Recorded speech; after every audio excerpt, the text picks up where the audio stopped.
الشیطان اللعین الرجیم بسم اللہ الرحمن الرحیم الحمد للہ الذی ہدانا لہذا وما كنا لنهتدی لولا ان ہدانا اللہ لقد جاءت رسول ربنا بالحق الصلاۃ والسلام علی اشرف الانبیاء والمرسلین سیدنا و نبینا و شفیع ذنوبنا و طبیب قلوبنا و مولانا ابی القاسم محمد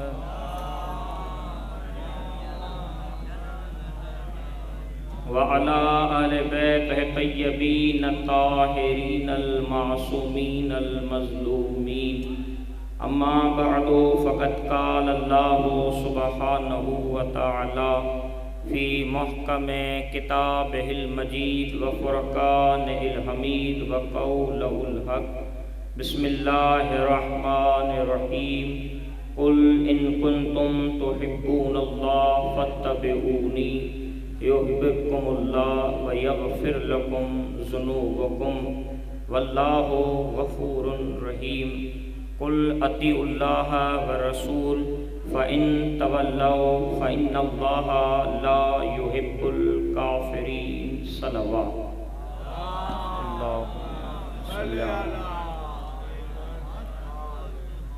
دعا گو ہوں کہ بار الہ واسطے محمد و آل محمد کے یہ قلیل بندگی اپنی بارگاہ میں قبول اور مقبول فرما۔ بار الہ تجھے واسطہ ہے محمد و آل محمد کا یہ جو فرش عزا بچھایا گیا اسے اپنی بارگاہ میں قبول اور مقبول فرما۔ بار الہ بیمار کربلا کے صدقے جو بیمار ہیں انہیں شفاء کلی عطا فرما۔ بار الہ بے اولادوں کو اولاد نرینہ عطا فرما۔ بار الہ بے روزگاروں کو حلال روزگار عطا فرما۔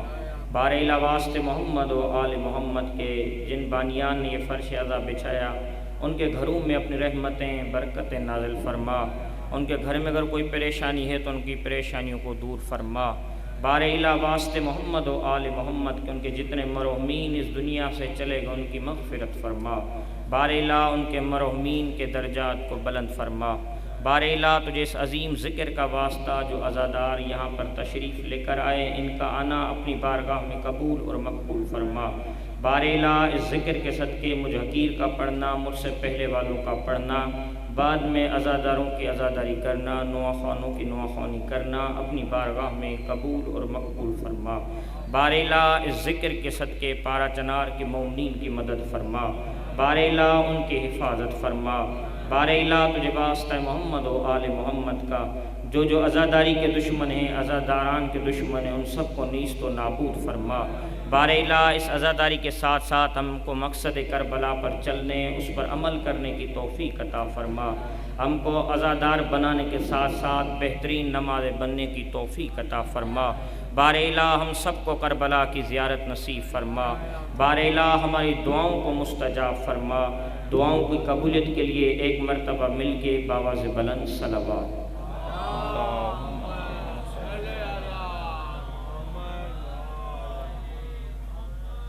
عزاداران مظلوم کربلا سالانہ یہ مخصوصی یہ مجلس عزا ہے جو فرش عزا بچھایا جاتا ہے اور یہ ذکر ایسا لازوال ذکر ہے جسے حسین کی اماں بلاتی ہیں وہی اس فرش عزا پر آتا ہے۔ نہ کوئی پڑھنے والا اپنی مرضی سے پڑھتا ہے نہ آنے والا اپنی مرضی سے آتا ہے مگر وہی آتا ہے جسے حسین کی اماں چاہتی ہیں وہ فرش عزا پر آتا ہے۔ یہ ذکر ایسا ہے کہ ہم اس ذکر کے ذریعے دنیا کو بتانا چاہتے ہیں یہ رات کے اندھیرے میں بیٹھ کر ہمیں کوئی پیسے دے کر یہاں نہیں لے کر آیا لیکن کربلا گزر چکی حسین کو دیکھا نہیں لیکن آج بھی حسین کا نام اور محبت ایسی ہے کہ کسی وقت بھی فرش عزا بچ جاتا ہے تو ہم اپنے گھروں کو چھوڑ کر حسین کے فرش پر آتے ہیں۔ کیوں آتے ہیں؟ اس لیے کہ ہم دنیا کو پیغام فکر دینا چاہتے ہیں کہ ہمارا تعلق حسینیت سے ہے ہمارا تعلق یزیدیت سے نہیں ہے۔ میں چند منٹ آپ کے خدمتوں میں کچھ بیان کرنا چاہوں گا، آپ کی توجہ کا طالب ہوں۔ میں کوئی بڑا خطیب بڑا عالم نہیں، ایک طالب علمانہ کی حیثیت سے اور ایک مولا کی ڈیوٹی دینے کے لیے آپ کے سامنے ہوں، لیکن آپ بھی اپنی ڈیوٹی کا حق ادا کرنا، لیکن آپ کے ذہن میری طرف متوجہ ہوں تو انشاءاللہ جو میں نے آیہ کریمہ پڑھی ہے تو میں اس پر چند منٹ پڑھ کے آپ کی زحمتوں کو تمام کروں گا۔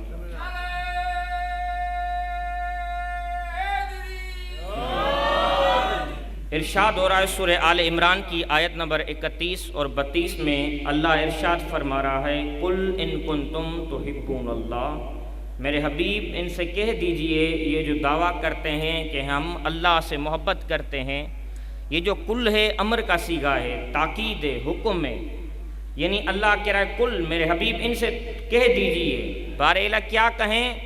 یہ جو دعویٰ فکر کرتے ہیں کہ ہم اللہ سے محبت کرتے ہیں، اللہ کہتا ہے کہ ان سے کہیے میرے حبیب، ان سے کہو کہ مجھ سے محبت کرنے کی ضرورت نہیں ہے۔ میں آسان لفظوں میں پڑھنا چاہ رہا ہوں اور چاہتا ہوں کہ میں آپ کو ایک پیغام دوں تاکہ آپ میری بات سے مستفید ہو اور سمجھیں۔ آپ نعرے نہ لگائیں، داد نہ دیں، لیکن میری بات سے کچھ حاصل کر کے جس مقام پر میں پہنچنا چاہتا ہوں میں وہیں پر اپنی بات کو لے کر جاؤں گا۔ قُلْ إِن كُنْتُمْ تُحِبُّونَ اللَّهَ، میرے حبیب ان سے کہہ دیجئے یہ جو کہتے ہیں کہ ہم اللہ سے محبت کرتے ہیں، میرے حبیب ان سے کہیں کہ مجھ سے محبت کی دعویٰ کافی نہیں ہے۔ بارئلہ یہ جو کہتے ہیں کہ ہم اللہ سے محبت کرتے ہیں، اللہ کہتا ہے کہ ان سے کہو مجھ سے محبت کرنے کے لیے ایک شرط ہے۔ توجہ ہے آپ کی میرے ساتھ؟ اللہ کہہ رہا ہے کہ مجھ سے محبت کرنے سے پہلے میرا ایک شرط ہے کہ اگر انہوں نے اس کو قبول کر لیا تو پھر پتہ چلے گا کہ یہ مجھ سے محبت کرتے ہیں یا میں ان سے محبت کرتا ہوں۔ بارئلہ شرط کیا ہے، محبت کیا ہے؟ یہ تو کا دعویٰ کر رہے ہیں کہ ہم اللہ سے محبت کرتے ہیں۔ اللہ کہتے ہیں کہ ان سے کہو کہ مجھ سے محبت کافی نہیں ہے۔ قُلْ إِن كُنْتُمْ تُحِبُّونَ اللَّهَ، یہ جو کہتے ہیں کہ ہم اللہ سے محبت کرتے ہیں، فَاتَّبِعُونِی، ان سے کہو کہ میری محبت کی دعویٰ تب قبول ہوگی جب میرے مصطفیٰ کی اتباع کریں گے۔ کیا کریں گے؟ مصطفیٰ کی اتباع کریں گے۔ بارئلہ انہوں نے دعویٰ محبت کیا، آپ نے شرط رکھی کہ میری دعویٰ محبت تب قبول ہوگی جب میرے حبیب کی اتباع کریں گے۔ بارئلہ اس امت نے اتباع محمد بھی کر لی، اب کیا ہوگا؟ اللہ کہتا ہے کہ پہلے یہ کہہ رہے تھے کہ ہم اللہ سے محبت کرتے ہیں، اب جب انہوں نے مصطفیٰ کی اتباع کر لی تو اب انہیں مجھ سے محبت کرنے کی ضرورت نہیں ہے، میں اللہ ان سے خود محبت کرنا شروع کروں گا۔ توجہ چاہ رہا ہوں میں، یعنی محبت میں خود ان سے کروں گا۔ بارئلہ جب تم سے محبت کی دعویٰ کی تو آپ نے کہا کہ مصطفیٰ سے اتباع کریں۔ جب انہوں نے مصطفیٰ سے اتباع کرنے کا دعویٰ کیا تو اللہ کہتا ہے کہ میں ان سے محبت کروں گا۔ بارئلہ جب انہوں نے اتباع مصطفیٰ کر لی اور تو نے انہوں سے محبت کرنا شروع کر دی تو اس محبت کا اجر کیا ہے آپ کی توجہ میرے ساتھ؟ اس محبت کا اجر کیا ہے؟ اللہ کہتا ہے میں بڑا غفور ہوں، میں رحیم ہوں، میں ان کے تمام گناہوں کو معاف کر دوں گا۔ جن جن کو آیہ کریمہ کا ترجمہ سمجھ میں آ جائے گا تو انشاءاللہ اگلا مرحلہ ان کے لیے مشکل نہیں ہوگا۔ پھر میں ریپیٹ کرنا چاہ رہا ہوں جن کے ذہن ابھی تک میری طرف متوجہ نہیں ہوئے، جو میں نے دوسری آیت پڑھی وہ بعد میں ترجمہ کروں گا، جب تک پہلی آیت کا ترجمہ آپ سمجھیں گے نہیں۔ قُلْ إِن كُنْتُمْ، بارئلہ آج کل کہہ کر کیوں پکار رہے ہو؟ کبھی اس رسول سے کہا یاسین، کبھی اس رسول سے کہا نذیر، کبھی اسی رسول سے پکارا مزمل، کبھی اسی رسول کو کہا مدثر، کبھی اسی رسول کو کہا یاسین، کبھی اسی رسول کو کہا طہا۔ میرے حبیب آج تو کل کہہ کر کیوں پکار رہا ہے؟ اللہ کہہ رہا ہے یہ محبت کرنا کافی نہیں ہے۔ ابھی تک جو خاموش بیٹھے ہیں، جو اللہ کی رٹ لگائے ہوئے ہیں، اللہ کہتا ہے اللہ کافی نہیں ہے، پہلے مصطفیٰ کے در پر آنا پڑے گا۔ پہلے کس کے دروازے پر آنا پڑے گا؟ مصطفیٰ کے دروازے پر آنا پڑے گا۔ بارئلہ اب تک یہ ترجمہ نہیں سمجھ سکے کہ اتباع کیا ہے، اطاعت کیا ہے۔ پھر فوراً اللہ سورہ آل عمران کی دوسری آیت میں ارشاد فرمایا، آواز سمجھ میں آ رہی ہے میری آپ کی طرف؟ توجہ چاہ رہا ہوں۔ پھر حکم ہوا قُلْ اطیعوا اللَّهَ وَالرَّسُولَ فَإِن تَوَلَّوْا فَإِنَّ اللَّهَ لَا يُحِبُّ الْكَافِرِينَ۔ پہلے بھی اللہ نے کل کہہ کر پکارا، اب بھی پھر اللہ کہہ رہا ہے اسی آیت میں قل اطیعوا اللہ والرسول، میرے حبیب ان سے کہہ دیجئے اطاعت کرے میری اور میرے رسول کی۔ پہلے کیا کہا؟ اتباع، سو رہے ہیں آپ، پہلے اتباع کا لفظ کا، اب کہہ رہا ہے قل اطیعوا اللہ والرسول، ان سے کہہ دیجئے اطاعت کرے میری اور میرے رسول کی۔ بہرحال جب انہوں نے اطاعت کر لی تو کیا ہوا؟ کہا کہ فَإِنَّ اللَّهَ لَا يُحِبُّ الْكَافِرِينَ۔ اس سے پہلے اللہ نے جملے کہے کہ جو میرے رسول کو پشت دے کر بھاگ جائے یا جو میرے رسول کو چھوڑ کر چلا جائے وہ کافر ہے، اور کافروں سے اللہ محبت نہیں کرتا۔ اب اس آیہ کریمہ نے ایک کلیہ بتایا کہ جو رسول کو چھوڑ کر بھاگ جائے وہ مسلمان نہیں ہے۔ اب قرآن سر پر رکھ کر مسلمانوں سے پوچھو جو رسول کو چھوڑ کر بھاگ گئے وہ تو مومن نہیں، وہ مسلمان کب بنے؟ کیا ہوا؟ جو رسول کو چھوڑ کر بھاگ کر چلے گئے وہ تو کافر ہیں، اور کافروں سے اللہ کیا کرتا ہے؟ محبت نہیں کرتا۔ یہ ہے اس آیہ کریمہ کا ترجمہ۔ انشاءاللہ دقیق اور لطف اندوز مرحلے ہیں، میں توجہ چاہوں گا۔ پتہ نہیں اسپیکر کی آواز کی وجہ سے آپ سمجھ رہے ہیں یا نہیں سمجھ رہے؟ صلوات پڑھے ایک محمد و آل محمد کی عظمت پر۔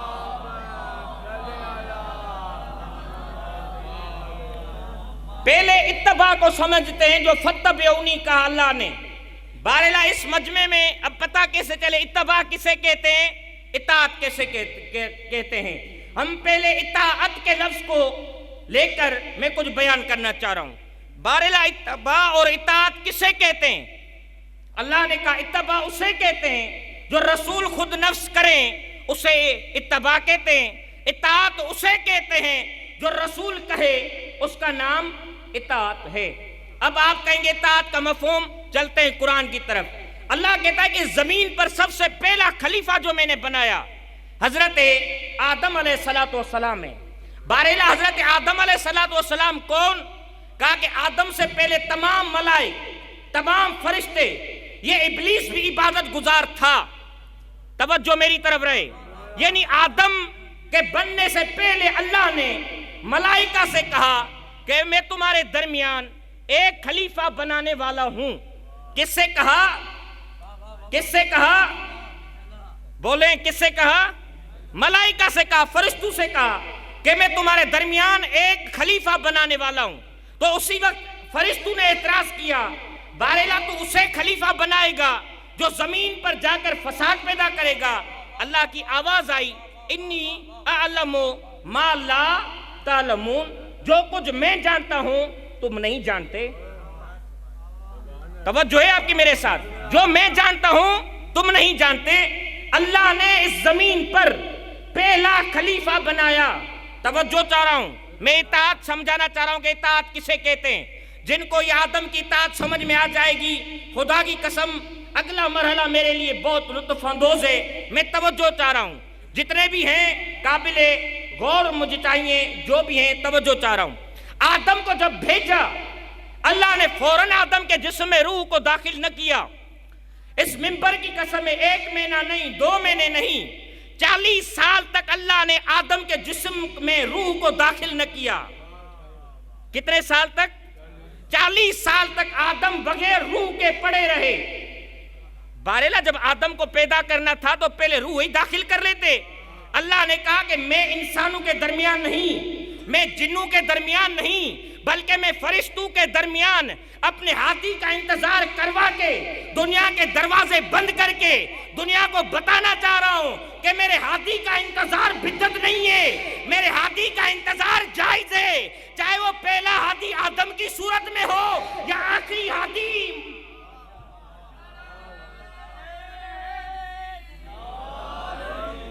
پہلا ہاتھی آدم کی صورت میں ہو یا آخری امام زمان کی صورت میں ہو۔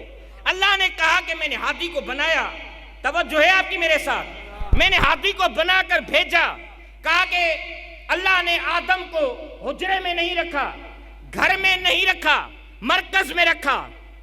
خدا کا یہ مرکز میں سمجھا سکوں، جو علی سے محبت کرنے والے جن کو غدیر ذہن میں ہے نا، وہ میرے اس جملے کی جو ہے توجہ بھی کریں گے اور قیمت بھی ادا کریں گے۔ آدم کو حجرے میں نہیں رکھا۔ اگر ہمارے ہاں بچہ پیدا ہو جائے 2 گھنٹے تک وہ روئے نہیں، سانس نہ آئے، تو خدا کی قسم وہ بچہ قبرستان کے حوالے، اللہ اکبر، وہ بچہ قبرستان کے حوالے۔ لیکن 40 سال تک اللہ نے آدم کے جسم میں روح کو داخل نہ کیا۔ بارہلا کیوں داخل نہ کیا؟ اللہ نے کہا جو رکوع میں ہے پہلے آدم کو دیکھے پھر رکوع کرے، جو قیام کرنے والا ہے آدم کو دیکھے قیام کرے، جو سجدے کرنے والا ہے آدم کو دیکھے پھر سجدہ کرے۔ یعنی اللہ نے کیوں بتایا؟ یعنی آدم کو دیکھ کر سجدہ بھی کیا جا رہا ہے، جن کا کام رکوع کرنا ہے وہ رکوع بھی کر رہے ہیں، جن کا کام قیام کرنا ہے وہ قیام بھی کر رہے ہیں۔ اللہ نے کہا جب تک میرے ہادی کی معرفت کو حاصل نہیں کریں گے آدم کے جسم میں روح داخل نہ کروں گا۔ بارہلا ان کو ابھی تک پتہ نہیں چلا، یہ شاید رات کے 12 بجے سو رہے ہیں۔ اللہ نے کہا میرا ہادی جب بھی بنے گا، میرا ہادی جب بھی بنے گا حجرے میں نہیں بنے گا، میدان میں بنے گا۔ میں نے پہلے ہادی کا اعلان بھی میدان میں کر کے فرشتوں کا گزر کروایا، میرا ہادی آئے گا جس کا اعلان بھی غدیر میں ہوگا۔ یعنی پہلا ہادی مرکز میں بنا، کس کے ذریعے؟ سامنے فرشتوں کے سامنے۔ دوسرا ہادی بنایا غدیر میں، کس کے سامنے؟ حاجیوں کے سامنے۔ سب نمازی، سب حاجی، سب حج کر کے سر آ رہے تھے، تو اسی وقت اللہ نے کیوں کہا الیوم یئس الذین کفروا من دینکم، آج کے دین کافر مایوس ہو گیا۔ تو پتہ چلا کہ جو علی کے ذکر سے یا علی کے نام سے مایوس ہو جائے قرآن کی نظر میں وہ کافر ہے۔ کون ہے وہ؟ کافر ہے۔ اب جیسے ہی 40 سال تک روح نہ داخل ہوئی، عزت کس کی ہوئی؟ روح کی ہوئی نا۔ آدم میں جیسے ہی روح نہ تھی، آدم قابل تعظیم نہ تھے۔ میں توجہ چاہ رہا ہوں آپ سے، آدم قابل تعظیم نہیں تھے۔ جیسے ہی روح داخل ہوئی تو سب نے سجدہ کیا۔ اللہ نے کہا کہ اب اس کو سجدہ کرو، تو سب نے سجدہ کیا۔ ایک انکاری بنا، توجہ چاہ رہا ہوں، ایک انکاری بنا۔ کیوں بنا؟ عابد بھی تھا، زاہد بھی تھا، ہر جگہ جگہ پر اس کے سجدے تھے، فرشتوں سے بھی افضل تھا، پھر یہاں پر انکار کیوں کیا؟ بیس کرنا شروع کی۔ بارہلا یہ مٹی کا، میں آگ کا، میں اس کو سجدہ کیسے کروں؟ اللہ نے کہا کہ کرنے والے کو نہ دیکھ، کہنے والے کو دیکھ کے کیا کہہ رہا ہے؟ اللہ اکبر۔ اللہ نے بتایا کہ یہ نہ دیکھو کہ کر کس کو رہا ہوں، مان کس کو رہا ہوں، یہ دیکھو کہ کہنے والا کون ہے۔ یعنی چاہے آدم کو ماننے والا ابلیس بن جائے یا غدیر میں علی کی ولایت کا انکاری کافر بن جائے، اللہ نے کہا کہ یہ نہ دیکھو بننے والا کون ہے، یہ دیکھو بنانے والا کون ہے۔ روایت نے کہا کہ اس نے بیس کرنا شروع کی۔ اللہ نے کہا کہ اگر تو میرا متقی بندہ ہے، میری عبادت گزار ہے، تو آدم کو سجدہ نہیں کروا رہا، میری اطاعت پر لبیک کہے۔ بارہلا جب ظاہری کرنا تھا تو پہلے کر لیتے۔ اللہ نے کلیہ بتایا کہ کسی کے بڑے بڑے سجدوں کو دیکھ کر یہ نہ کہنا کہ یہ بڑا متقی ہے، میں سجدوں میں چھپے ہوئے شیطان کو ظاہر کرنا چاہتا ہوں۔ ہو سکتا ہے یہ عزادار، یہ مومن کسی کی دیکھ کر یا کسی کے سجدے دیکھ کر کہہ دے یہ متقی ہے۔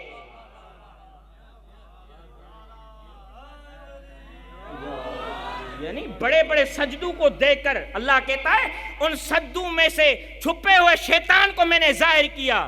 تھا تو بڑا عبادت گزار، لیکن جب انکار کیا تو کیا کہا؟ اللہ نے کہا کہ میری دربار سے نکل جا۔ کیا بنایا اسے؟ لعنتی بنایا۔ کس کی اطاعت کا منکر ہوا؟ بولے سب، اللہ کی اطاعت کا منکر ہوا۔ اللہ نے کلیہ بتایا جو بھی ہادی کا منکر ہو اس پر کیا ہوتا ہے؟ لعنت کے طوق ہوتے ہیں۔ بارہلا یہ تو ہے اطاعت۔ اب اتباع کسے کہتے ہیں؟ اللہ نے کہا میرے حبیب نماز پڑھنا واجب، شراب پینا حرام، حلال اور حرام یہ چیزیں حلال اور حرام ہیں۔ اللہ کہتا ہے کہ اس زمانوں سے پہلے میں نے اس انسانوں کے لیے ہادی مقرر کیے۔ بارہلا ہادی کیوں بھیجے؟ اللہ نے کہا یہ انسان گناہ کا کام کرتا تو میرے عدل کے تقاضے میں سوال کرتا گناہ کیوں کیے؟ یہ کہتا کہ مجھے کوئی ہدایت دینے والا نہ تھا تو میں نے پہلے ہادی کو معین کیا، پھر ہدایت لینے والوں کو پیدا کیا۔ بہرحال جب ہادی کو بھیجا تو اللہ نے کہا کوئی زمانہ ایسا نہیں جس زمانے میں نے ہادیوں کو نہیں بھیجا۔ بہرحال تو نے نماز دی، ہم نے نماز پڑھی، کس کے کہنے پر؟ کس کے کہنے پر پڑھی؟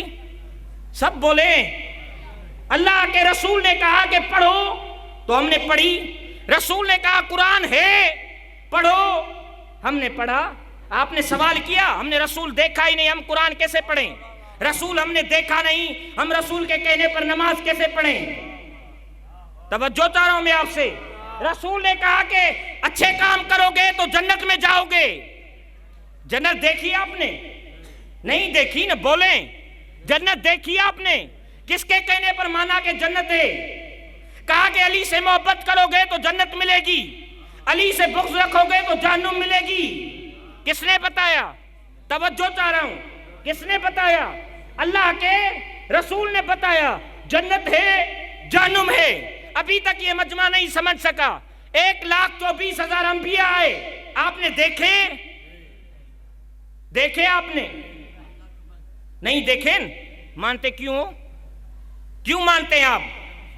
میرے سر پر قرآن رکھو، اس منبر کی قسم ہے، کم از کم قرآن میں 28 سے 30 نبیوں کا ذکر ہے، اور نبیوں کے نام بھی پتہ نہیں، مجھ سے لے کر آپ تک کسی کو پتہ نہیں۔ اگر میں کہہ دوں کہ نہیں نعوذ باللہ انبیاء ہے ہی نہیں، آپ تو کہو گے کہ منکر رسالت ہے۔ رسول نے کہہ دیا ہے تو ہے، رسول نے کہہ دیا جنت ہے تو ہے، رسول نے کہہ دیا تو جہنم ہے تو ہے، رسول نے کہا نماز پڑھو گے جنت ملے گی، اسی رسول نے کہا کہ روزہ رکھو گے جنت میں جاؤ گے، تو رسول کی ہر سنت یاد رہی۔ غدیر میں ہزارہ مجمع میں من کن تو مولا کہہ کر علی کو مولا بنایا، تم بھول گئے۔ یعنی اسی رسول کے کہنے پر آ جائے تو انسان غیب کو بھی ماننے کو تیار، نہ ماننے پر آ جائے تو غدیر کے میں کہتے ہیں کہ یہ ہے اطاعت رسول، یعنی رسول کا کہا ہوا کیا کہا ہوا اسے ہم کیا کہیں گے؟ اطاعت۔ اب اتباع کسے کہتے ہیں؟ یہاں پر بانیوں نے مجھے بولا کہ سائیں مجلس پڑھیں، مجلس پڑھنے کے لیے مجھے بلوایا گیا۔ مجلس پڑھ کے جیسے ہی میں اترا، بانی ضد کر کے بیٹھ جائے تب تک جلوس نہیں نکلے گا، یہاں سامعین میں سے کوئی آ کر پڑھے جیسے مولوی نے پڑھی ہے۔ آپ کی توجہ میرے ساتھ؟ آپ کہیں گے پڑھنے والا وہ، مجھے کیا پتا کہ اس نے کیسے اشارے کیے، اس نے کیسے اپنے اعضاء کو کیا، اس نے کیسے الفاظ نکالے، میں کیسے پڑھوں گا؟ ہے توجہ؟ یعنی جو کرے وہ کرنا، یہ اتباع کہلاتا ہے۔ اب سب سے مشکل مرحلہ جو ہے نا وہ سونے کا مرحلہ ہے۔ خدا کرے یہ سونا میں سمجھا سکوں آپ کو۔ سونے کا مرحلہ، اگر میں کمرے میں بانی آ کر کہے کہ سائیں آج مجلس پڑھنی ہے، میں ضد کر کے بیٹھ جاؤں سائیں غلام علی میں مجلس نہیں پڑھوں گا، لیکن میرا شرط یہ ہے پہلے جیسے میں سوتا ہوں ایسے سو کر دکھا۔ اللہ اکبر، پہلے سو کر دکھا۔ آپ کہیں گے یا سائیں غلام علی صاحب کہیں گے مولوی صاحب مجھے کیا پتا آپ کروٹیں کیسے لیتے ہیں، آپ سوتے کیسے ہیں؟ مجھے ہی جب اپنے سونے کا پتہ نہیں تو دوسرا کس طرح سوئے گا؟ میں کہتا ہوں اطاعت کرنے والا بھی ابو طالب کا لال، اتباع کرنے والا بھی ابو طالب کا لال۔ جب شب ہجرت تیروں کے درمیان، تلواروں کے درمیان، رسول نے کہہ دیا یا علی سو جا، اور علی سوئے، تو علامہ اظہر حسن زیدی نے بہترین جملے لکھے، کہا کہ جس کو پتا ہو خدا نو خواستہ یہاں پر پتا ہو یہاں پر کوئی خطرہ ہے، آپ سے پہلے تو میں ہی بھاگ جاؤں گا کہ سائیں ہر کسی کو زندگی پیاری، کیا رسول کو علی پیارے نہ تھے؟ توجہ چاہ رہا ہوں میں آپ سے، کیا رسول کو علی پیارے نہ تھے؟ جو آج رسول کہہ رہے سو جا، رسول خود کیوں نہیں سوئے؟ صرف رسول نے یہ نہیں کہا کہ سو جاؤ، یا علی امانتیں کل کافروں تک پہنچانا۔ اللہ اکبر، یعنی روایت نے جملے لکھے، تیر بھی تھے تلواریں بھی تھی، رسول نے علی کو کیوں کہا کہ سو جاؤ؟ اسی لیے علامہ اظہر حسن زیدی نے جملے لکھے، وہ لکھتے ہیں کہ مسلمانوں کے قد تھے چھوٹے،